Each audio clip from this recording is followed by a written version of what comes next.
in the past couple of decades that I've been in the field of dawah, I have realized that there are about 20 most common questions which the non-Muslims have regarding Islam.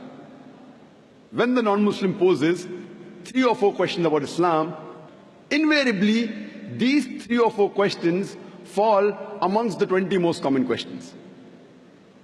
If all the Muslims know the reply to these 20 common questions posed by the non-Muslims with reason, logic and science, with the quotation from Quran and Sahih Hadith and the quotation of the scripture of the non-Muslim, even if we cannot make the non-Muslim accept Islam, at least he can neutralize the animosity that is there in the minds of the non-Muslims. At least he can neutralize the negative feeling that the person has regarding Islam.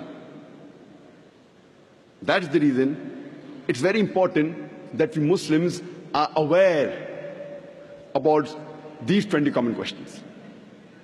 How do these 20 common questions arise in the minds of the non-Muslims?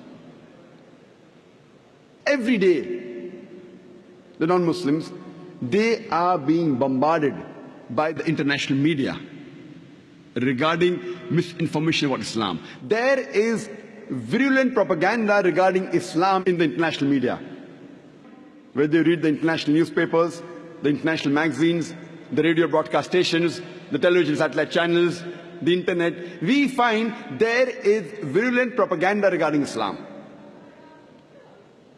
And depending how the media portrays Islam, these 20 common questions, they keep on changing. The 20 common questions that were there a couple of decades earlier, they were different than what they are today. The 20 common questions a couple of decades later may change again, depending upon how the media portrays Islam. Similarly, the 20 common questions keep on changing in the minds of the non-Muslims. And believe me, by Allah's grace, I have traveled to most of the major countries in the world. USA, Canada, UK, Saudi Arabia, UAE, Malaysia, South Africa, India. Wherever you travel, these 20 common questions are the same. There may be an additional 1 or 2 questions depending upon the local surrounding and the environment of that place. For example, if you go in the Western countries, there may be an additional question: why does Islam prohibit the taking and giving of interest? But the remaining 20 common questions are the same. If every Muslim masters the reply to these 20 common questions, he will be able to do the fard, the compulsory act of dawah to the non-Muslims. When you appear for an examination, if you at least want to pass with a good grade, not excellent, at least good grade, what you do, you read the guide. You know, in India, we have the Navneet 21 most likely questions. If you want to appear and pass favorably well, then you study the most common questions. In India, we have Navneet 21 most likely questions to appear in the examination.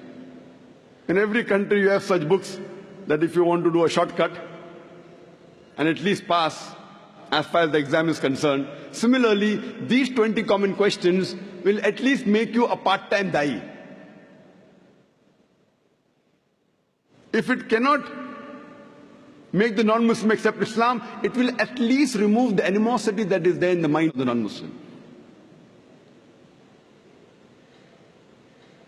Time may not permit me to cover all the 20 questions in this time due to the limited time that I have.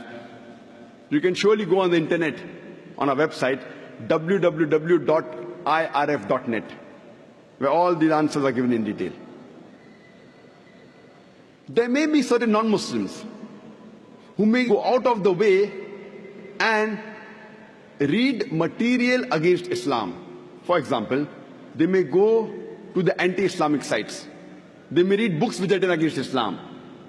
As far as these non-Muslims are concerned, who go out of the way to find additional material against Islam, for that we have another 20 common questions asked by non-Muslims who have gone to anti-Islamic sites and have read material against Islam.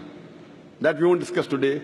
That is, if you want to get, maybe first class or distinction, you have to do that.